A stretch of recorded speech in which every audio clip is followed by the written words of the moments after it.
Okay, so I am not in my normal spot today. I'm like usually getting ready for skits and stuff right now. But welcome to my podcast, y'all. Uh I've been wanting to do this for a while now, so it's been like a dream. I've seen like a lot of people do podcasts and stuff. So I want to see how the process goes with me.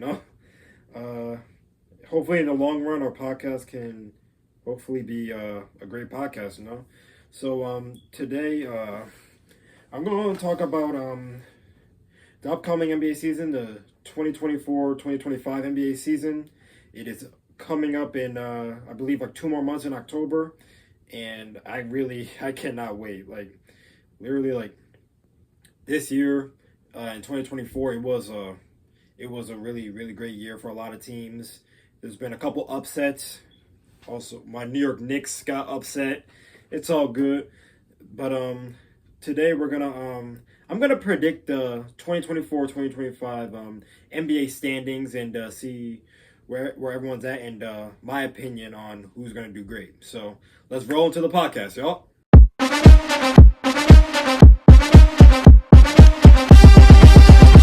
Ladies and gentlemen, introducing.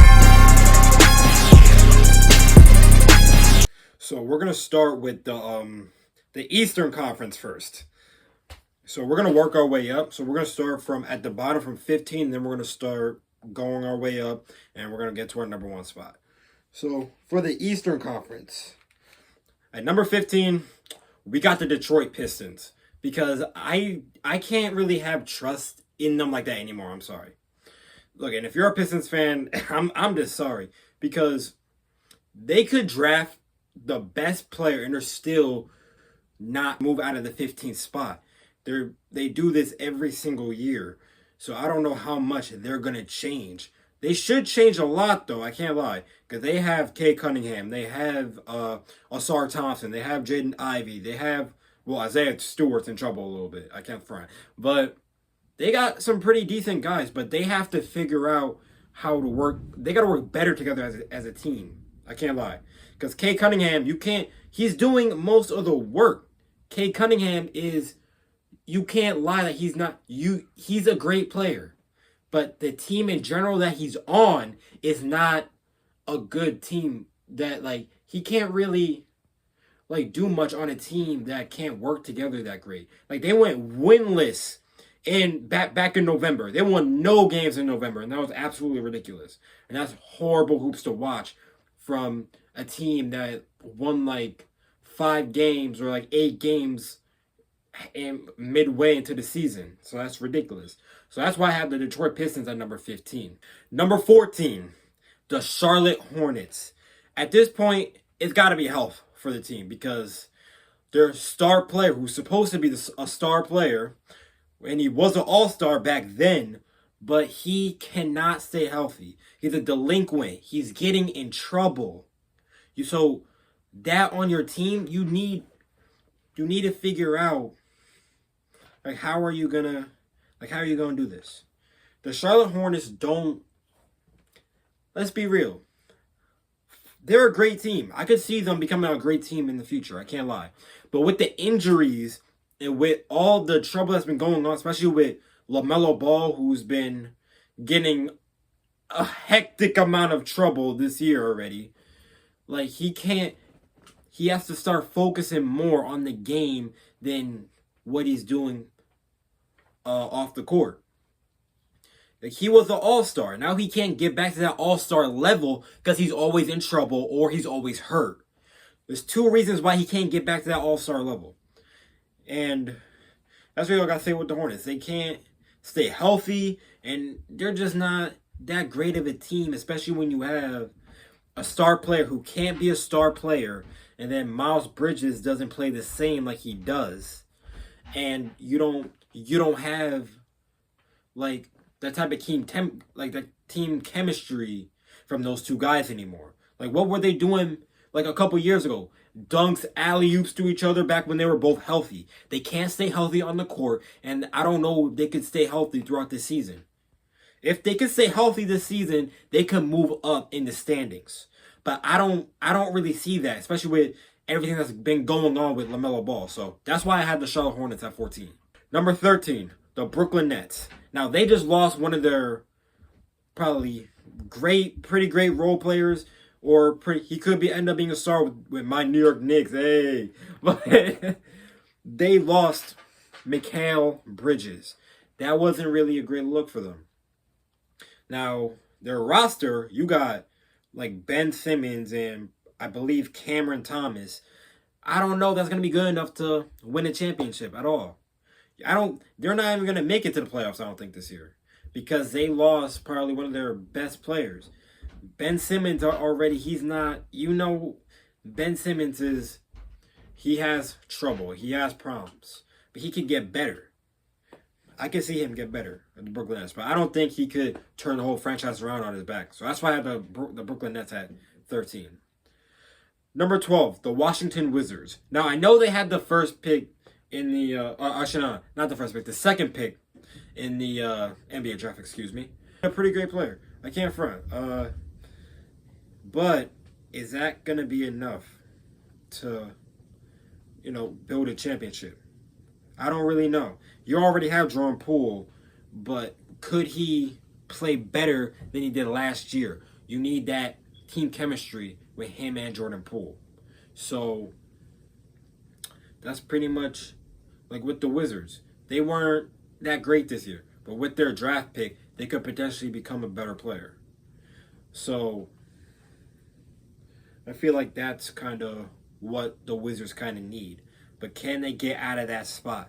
Can they get out of that spot, make a win season, and be able to come up in the playoffs? Can they do that?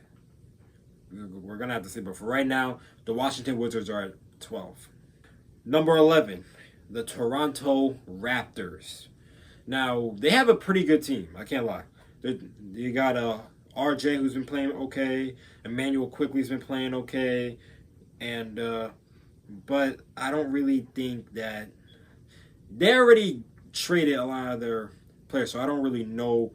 I don't think they're going to get in that playoff spot at all, really. I don't think they're going to be able to do that this year. Quickly and RJ Barrett, they're really great. They're really great players, but I don't think they're going to be great enough to bring their team into a playoff spot this year. So I'm sorry to the Toronto Raptors fans out there. Number 10, we got the Chicago Bulls. Now, with Lonzo Ball saying that he's going to be back next year, can he be able to turn the whole thing around? Can he do that? I don't know, really. So I feel like they could potentially have a chance to do it. But I don't think they're going to make it, like, fully. They could potentially make the, what's it called? The NC, not the in-season tournament, the play-in tournament. But can they will their team? Me personally, I don't think so, because they're gonna have to get through these top teams in order to win that spot. So I don't think they're gonna actually make it through the play-in tournament at all, really. Number 9, you got the Atlanta Hawks. Now I feel like the Atlanta Hawks could potentially become a better team.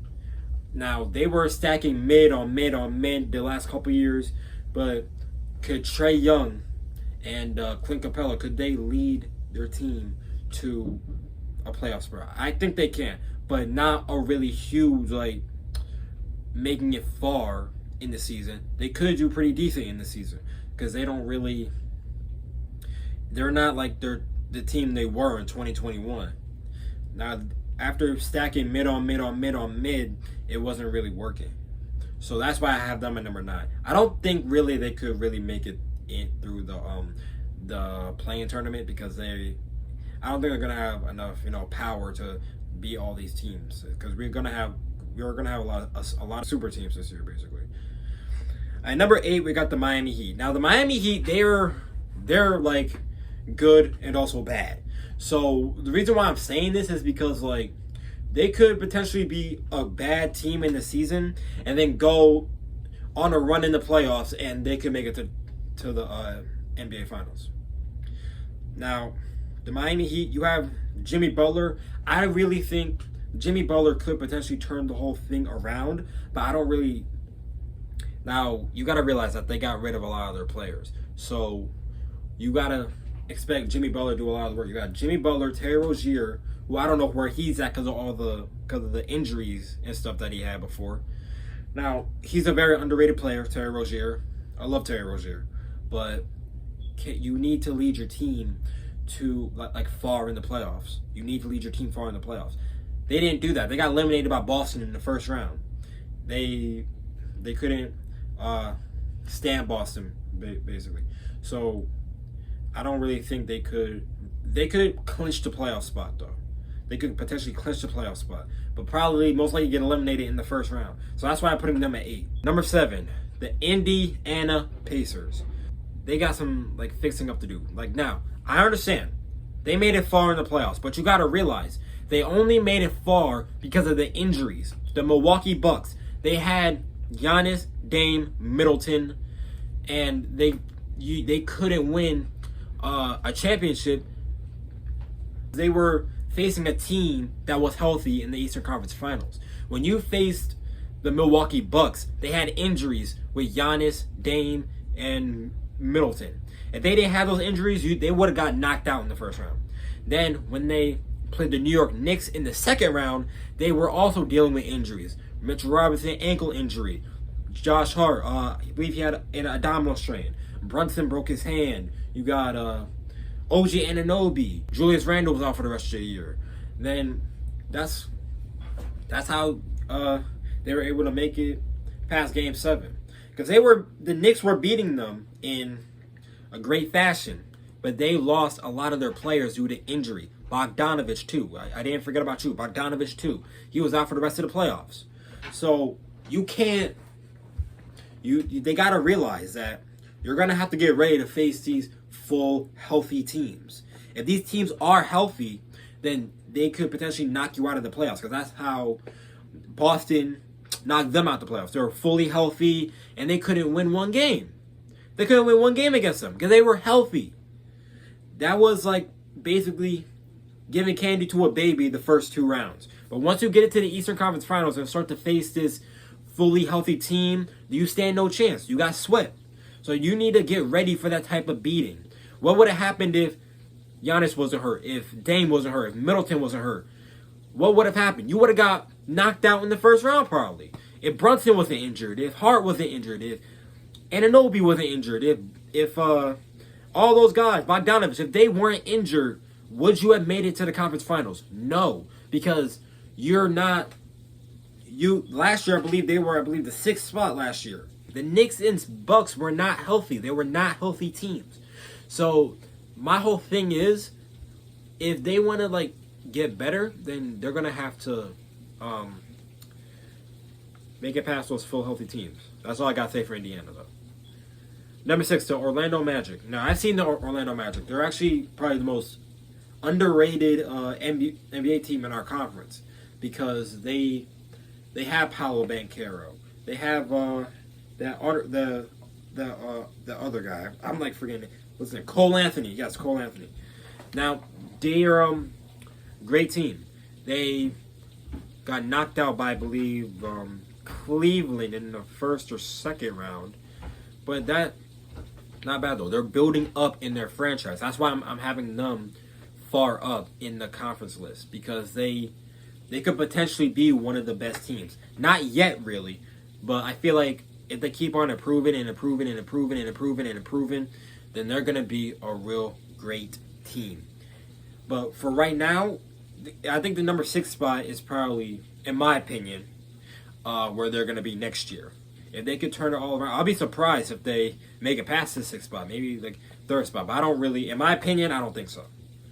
But they're going to be a real great team, the Orlando Magic. Number 5, the Cleveland Cavaliers. So, Cleveland, they're a real great team. Yeah, we've seen them since last year. D. Mitch. You got Donovan Mitchell. What's his name? Darius Garland. Evan Mobley. Jarrett Allen. I'm sorry. Jarrett Allen, too. That's a great team right there. But can they make it to the conference finals? Because they were knocked out in the first and second round the last 2 years. You can't have D. Mitch do a lot of the work by himself. So I feel like with them, they still probably got to do a little bit more chemistry together. See if they could actually make it far in the round. Because, even though Donovan Mitchell, he's been killing. But it wasn't enough. It wasn't enough to beat Boston. It wasn't enough to beat those teams.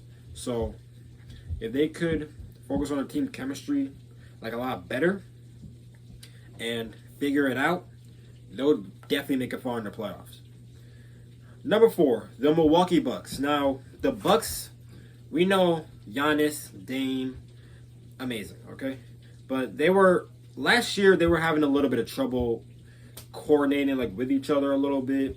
Like, Dame, I felt like he kind of fell off a little bit last year, and he could have been a little bit better. And also with injuries, too. Keep in mind, injuries as well. Could Giannis potentially stay on the floor throughout the playoffs and throughout like the course of like at least late in the NBA season? Can he stay on the floor?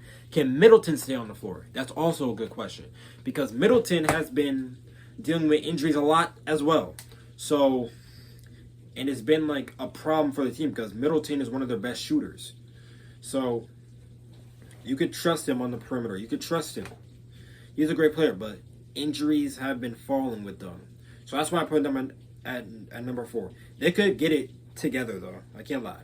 The Milwaukee Bucks, they could, potentially get it together. I can't lie. They could. But if you need to stay healthy. If you're not healthy, you're not going to stay. You're not going to make it far in the standings at all, and you're also not going to make it far in the playoffs at all either. That's why they got killed in the first round of the last 2 years because of injury. That's it. Injury's been the key for them, and it's been tough.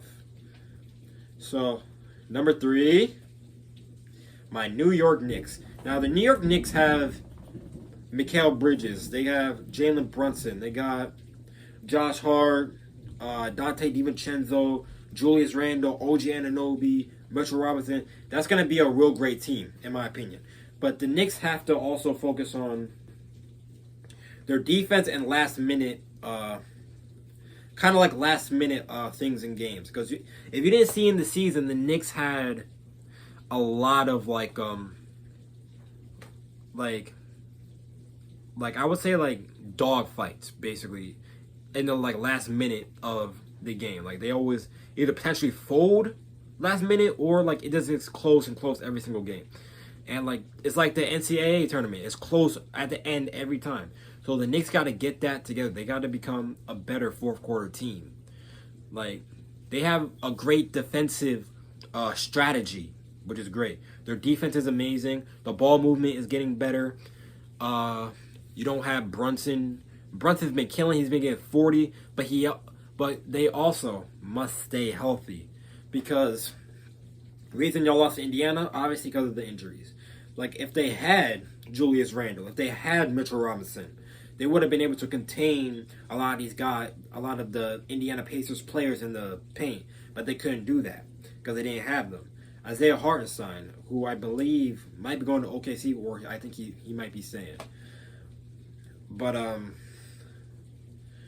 he really couldn't do that great on defense. He wasn't a great defensive player at all. He kept fouling Joel Embiid throughout that one arm he would always do. Like, he would always play him, like, so close together behind the three-point line. OG and Anunoby guarded him better than he did. So, I felt with the Knicks, it's all chemistry, it's all ball movement, and it's all sharing the ball with each other. That's it.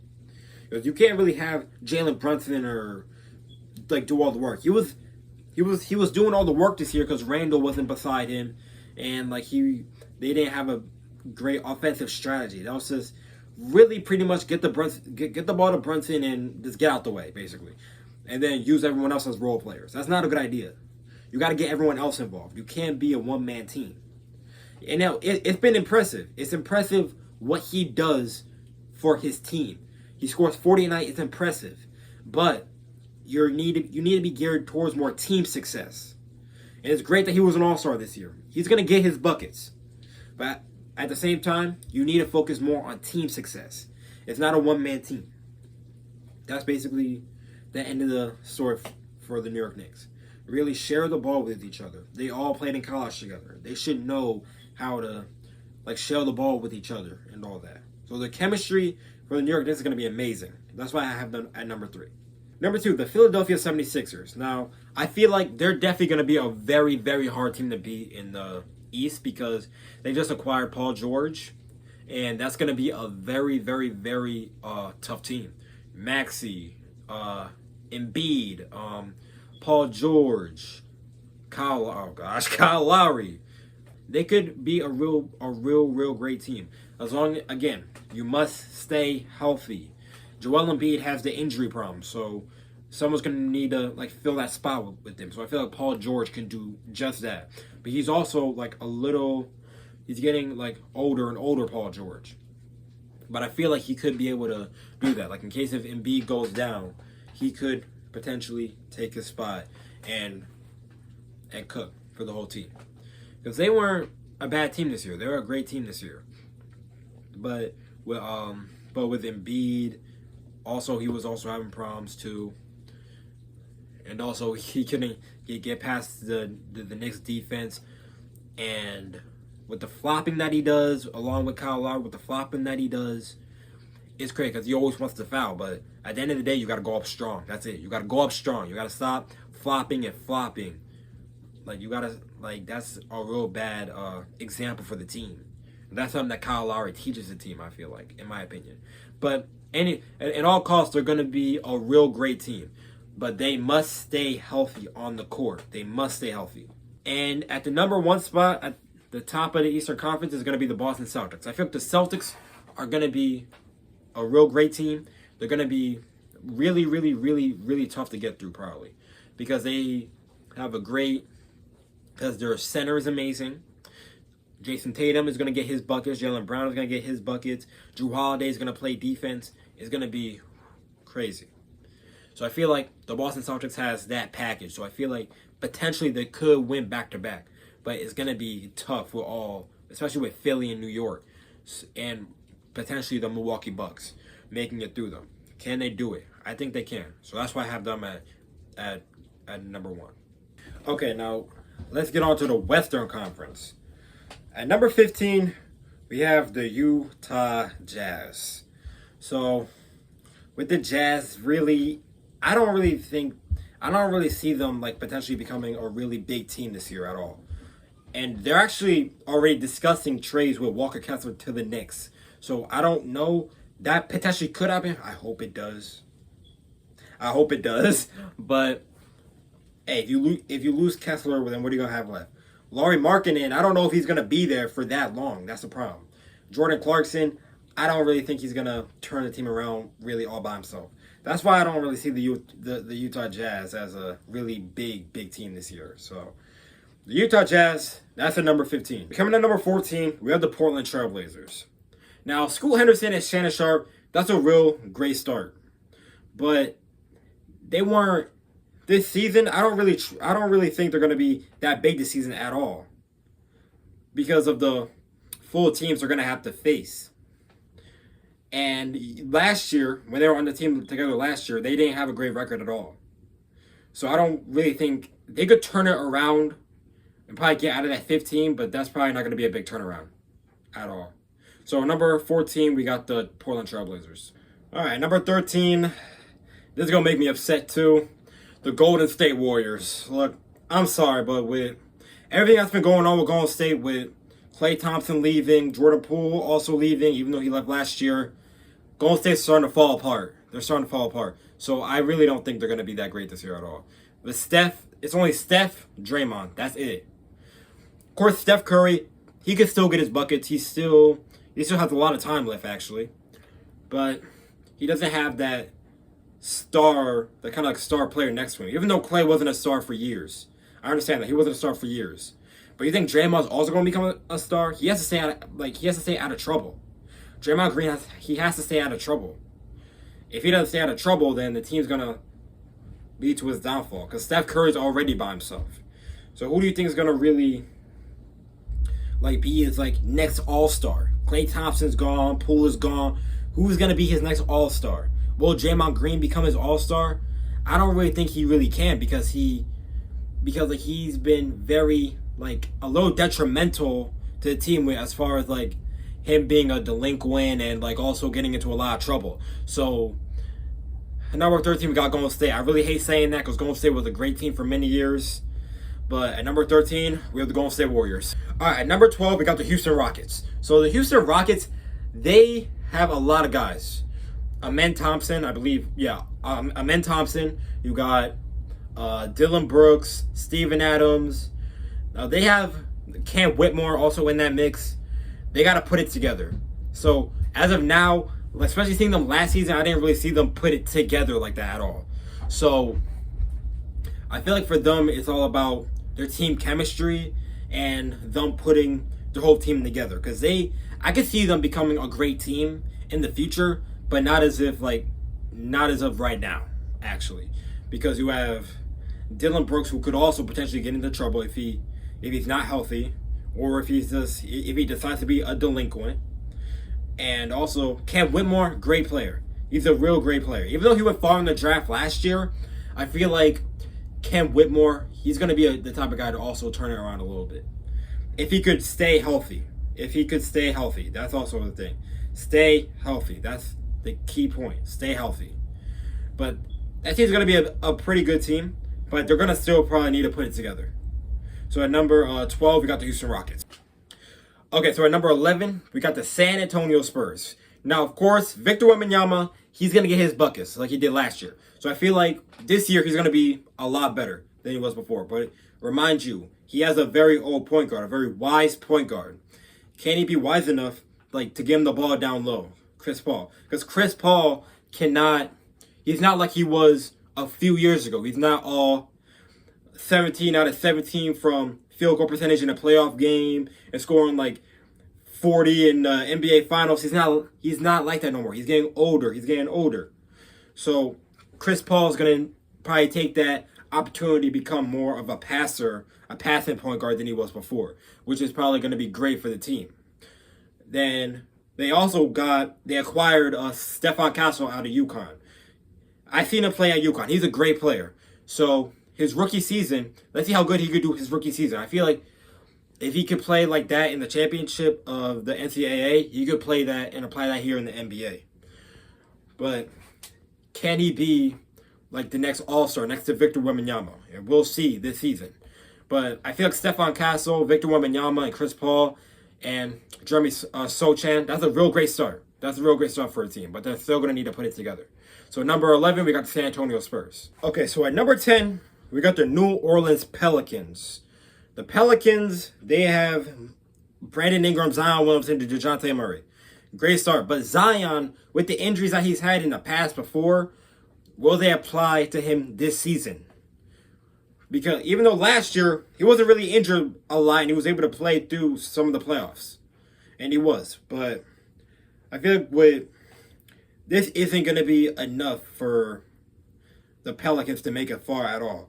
Because Jose Alvarado, who's a great role player, well, he wasn't the best role player last year. He really wasn't. But it's because Zion is the team star. Brandon Ingram was not the team star. DeJounte Murray he's not the team star at all. It's Zion Williamson. And if he could potentially stay on the court for once, then he could make his team at least far in the playoffs. But as of now, we don't know with his injuries how far he could make it. You think DeJounte Murray and Brandon Ingram could take that spot along with Jose Alvarado? No, because Jose didn't average much last season. He came off the bench. He wasn't averaging a lot like he did in the playoffs before. At number 10, we got the New Orleans Pelicans. Okay, so at number 9, we got the Los Angeles Clippers. Now, they have lost Paul George, which is he was an essential part in the playoffs for them last year. And Kawhi, he's not on the floor in the playoffs at all. At all. He's always on the bench, and he's not getting playing time in the playoffs at all. Paul George was doing the work. Terrence Mann and some James Harden.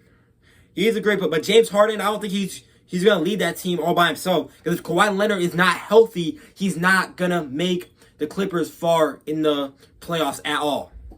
He's always on the bench every single year. He's always injured every single year. He needs to be on the court. He needs to be on the court. If you're not on the court, then how the heck do we expect you to be on this team then? So what's the point of you being here if you can't even play in the playoffs? The regular season means nothing. It means nothing. Can you get that ring? Can you get the ring again? You have, I believe, two, maybe three. I believe two rings. Can you get another one? You're sitting on the bench doing nothing throughout the playoffs, and you're seeing your team lose in probably the first or second round. You didn't make the conference finals since 2021. So what are you doing, Kawhi Leonard? He has to step up this year. He needs to step up. He was on the bench every single game. Who was doing most of the work? PG, James Harden. They don't have PG no more. They still have James Harden. But can he be essential to win and make it past the first and second round and make it to the conference finals? He can't do that by himself. He cannot do that by himself. So Kawhi Leonard needs to be on the floor. He needs to be on the floor. He's not on the floor. He's not healthy. Then I don't think they're going to make it far in the playoffs at all. Because it's ridiculous how far the fact that he's always injured every single time the playoffs come. Every time the playoffs come. Either it's like, I don't even know what type of injuries he has really. But he needs to be on the floor. You're not on the floor, you're not going to make it far in the playoffs at all. End of story. Number 9, we got the Los Angeles Clippers. All right, number 8, we got the Los Angeles Lakers. Now, Bron, 40 years old. Even though he has a son, Bronny, his son, Bronny, only played one season at USC. He averaged like probably 4 or 5 points in college. So how are you going to expect him to... I know he's LeBron's son. I understand that. But if you average 4 points in college, then how are we going to expect you to do great in the NBA if you can't even average like 10 points in college? Bronny, he has a lot to do. I know he's playing with his father. Brown is 40. He could still do a lot of work. He could still probably get 30 points.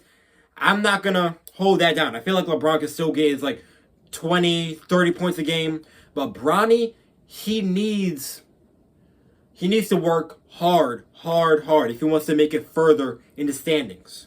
He only averaged like 4 or 5 points in college. So how are we going to expect you to do great in the NBA if you can't even average 10 points at USC?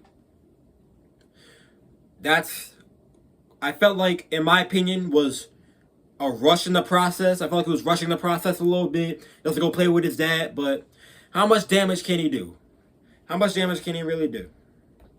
So I feel like the Lakers have a lot to do. Even though they did win the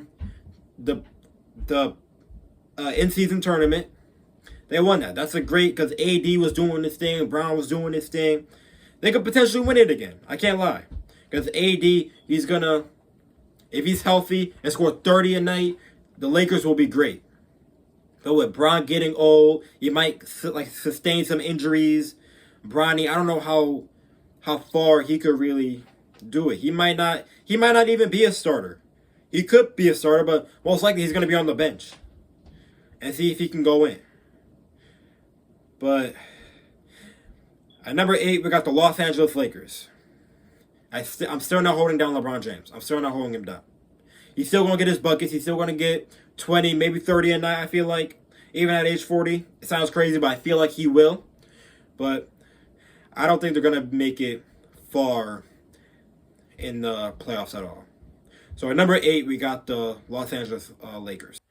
At number 7, we got the Sacramento Kings. Now the Kings have lost Harrison Barnes, but they have acquired DeMar DeRozan, who averaged 24 last season. Can he do that again? Because now he's playing with Domantas Sabonis. Now he's playing with Malik Monk. He's playing with De'Aaron Fox. So I feel like if De'Aaron could get his buckets, and DeMar could get his buckets, and Sabonis could get his buckets, and also his assist numbers, they'll be a great team. They're going to be a real great team. If they could do that, like at least from like 2 years ago to now, they could definitely do it now. They have gotten rid of Harrison Barnes, but I feel like DeMar DeRozan is a better player. He's a better player than Harrison Barnes. He's a better player. 24 points a game last season. He could have potentially applied that here.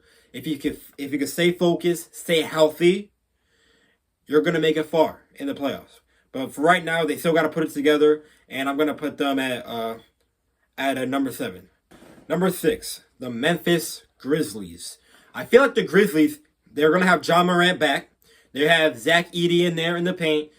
That's gonna be a real great duo, in my opinion. John Morant and Edey, that's gonna be a perfect duo. You got Edey for defense. You got Edey. He could eat on the inside. That's gonna be a real great team. But also, John Morant has to stay out of trouble. He has to stay out of injury, and he has to stay out of problems, like the problems he had in the past. I feel like he won't do that again.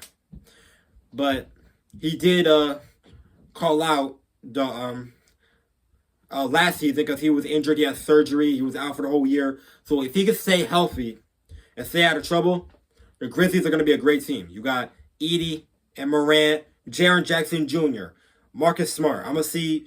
We'll see if he could be essential to that team. He wasn't really for last season because Morant was out and they didn't really have a great team. But Marcus Smart for defense. You got Jaren Jackson Jr. for defense, former Defensive Player of the Year. That's going to be a big team. Also along with Zach Edey, who could also play defense, get in the middle, block some shots. Him and Jaren Jackson Jr., that's going to be a nasty backcourt and also front court. So I feel like the Memphis Grizzlies are on the come up. As long as John Morant could stay healthy, if Edey could stay healthy, if all those guys could stay healthy, they're going to be a great team. That's why I have them at number 6. At number 5, we have the Phoenix Suns. Now, Devin Booker, he's like one of the great two players to ever play the game as of today in our modern day. They still have Kevin Durant, and they still have Bradley Beal. Bradley Beal, who averaged I believe 18 points, and Kevin Durant, who's still like a top 20 player in our league right now. He could still get his buckets. Now, they weren't playing the same last year against Minnesota at all, but they could be on the come up. I'm not going to hold them out at all. They still got D-Book, who's one of the best shooting guards. They still got KD, who's still a great player, like top 20. And also you got Bradley Beal, who averaged 18. That's not bad at all. They just lost to a great young core team. That was the Minnesota Timberwolves. So number 5, we got the Phoenix Suns. I'm not going to hold them out at all. Number 4, we got the Dallas Mavericks. Now, Dallas is a great team, but I feel like Denver is better. Denver is definitely better. Now, if they were playing Denver in the conference finals, they probably most likely would have got spanked by Denver. Let's be real. But I feel like the Mavericks, they have Luka, but they also have Kyrie. They got a lot of guys, but they gotta play better together as a team. They didn't really do that in the finals this year because Kyrie was trying to do his whole thing and Luka wouldn't pass him the ball like a lot of the times. Even though he did try to still get his buckets, Luka wasn't really being the best teammate to Kyrie really.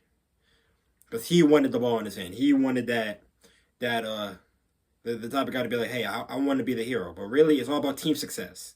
And Luka has to realize that.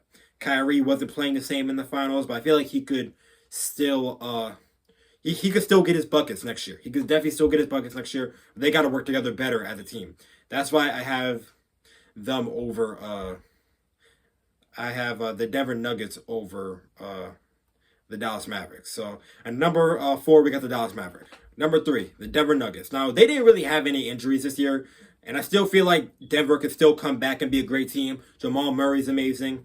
Jokic, probably one of the best centers as of right now. He, I would say, like top 3 passer in the NBA right now. Like height of magic. He has like the passing. That's a real great skill to have, and that's why they were able to win the championship in 2023 because Jokic was not being a selfish player. He was taking advantage of his youth, using his teammates. And I feel like they could still do that this year. I can't lie. I think the Denver Nuggets could still do that this year, and they're still going to be a great team. So we should definitely watch out for them. They're not done yet, unless if they have any injuries, that's going to be a major problem. That's going to be a big problem. But at number 3, we got the Denver Nuggets.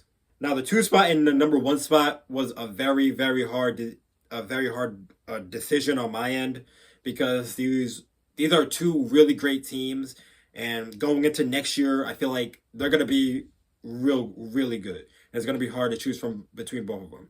But me, at number 2, we got the Oklahoma City Thunder. The Thunder, they have Shai Gilgeous-Alexander, Chet Holmgren, Lou Dort. He's going to put guys in the blender. J-Dub, who has all-star potential. He could be an all-star next year. J-Dub is a great player. I love J-Dub. Chet Holmgren, he's going to get his buckets. As long as he can stay healthy. Shai Gilgeous-Alexander, he's going to get his buckets. I love that team. And I feel like they could make it far and most likely make it to the conference finals next year, definitely. As long as they're healthy. As long as they stay healthy, they're going to make it to the conference finals next year, in my opinion. And at number 1, we got the Minnesota Timberwolves.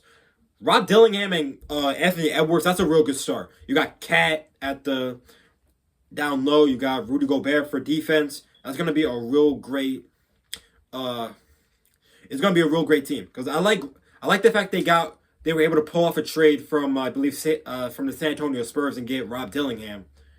That's a real great trade, in my opinion. Like, Rob Dillingham playing along with Anthony Edwards, that's going to be a nasty duo. It's going to be a nasty duo. I like it. And you still got Karl Anthony Towns and Rudy Gobert for defense.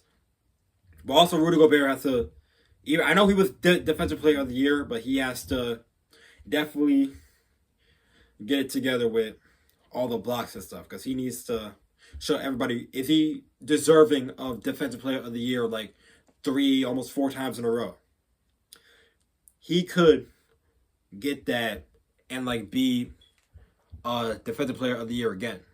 But you see the clamps that he put on Luka, and Luka was still able to hit the shot last year. That was the thing. Even fans knew. I was like, oh man, Luka's about to do his thing, and like, oh, Gobert shouldn't have switched on him type of stuff. That's why Rudy Gobert has to get better with the defensive strategy, and he is a great defensive player, and he's a great center to be on a team with. Him along with Cat's going to be great in the paint. They're going to have a lot of size. They're going to be able to man the paint, and no one's going to be able to get in the paint. We got the Minnesota Timberwolves at number 1. Dillingham and Anthony Edwards, along with Cat and Rudy Gobert, they're going to be a great team. I feel like they're going to reach the conference finals. But who will be able to pull it off? Could they pull it off? Could OKC pull it off? Could Denver pull it off? Who could pull it off? But at number 1, we got the Minnesota Timberwolves. And that, ladies and gentlemen, is my prediction for the Eastern and Western Conference standings for the 2024-2025 NBA season. Hope you guys enjoyed episode 1 of my podcast. I'm going to do this probably every Saturday, maybe Sunday, and upload a new episode for you guys those days. And hope you guys enjoyed episode 1, and I'm out.